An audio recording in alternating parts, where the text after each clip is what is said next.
आज हम आपको एक प्रॉब्लमेटिक फेस के बारे में बताएंगे जिस पर पिंपल्स हैं, पिगमेंटेशन है, फ्रेकल्स हैं और रिंकल्स हैं। करना है फेस को ग्लोइंग एंड प्रिटी बनाना है, तो उसके लिए आज हम आपके लिए लाए हैं अदरक से बनी collagen cream, ginger collagen cream. Ginger जो अपनी अच्छी क्वालिटीज़ के साथ तमाम pigmentation, tanning, dark spot, wrinkles, freckles को रिमूव करता है। एक अदरक का टुकड़ा लें, उसको छीलें, उसके बाद उसे ग्रेट करें ताकि हम उसका जूस निकाल सकें।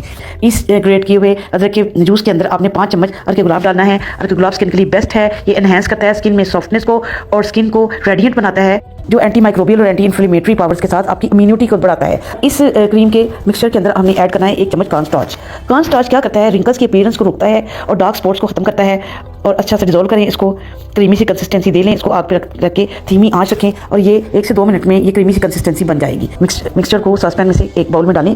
Flex seed gel ginger cream के अंदर ऐड करें। बादाम का तेल जो है इसमें होता है जिंक, जो कि हेल्प करता है स्कार्स और ब्लेमिशेस को लाइट करने में, यानी कि जो निशान दाग हैं उनको लाइट करता है। इसके बाद हम इसमें डालेंगे विटामिन ई ऑयल के चंद कतरे। Vitamin E oil collagen boosting है, कोलेजन बनाने वाला है। उसके बाद आलमंड ऑयल है, उसके बाद इसमें है अरके गुलाब है और फ्लैक्स सीड जेल है और इसके अलावा इसमें कॉर्न स्टार्च है।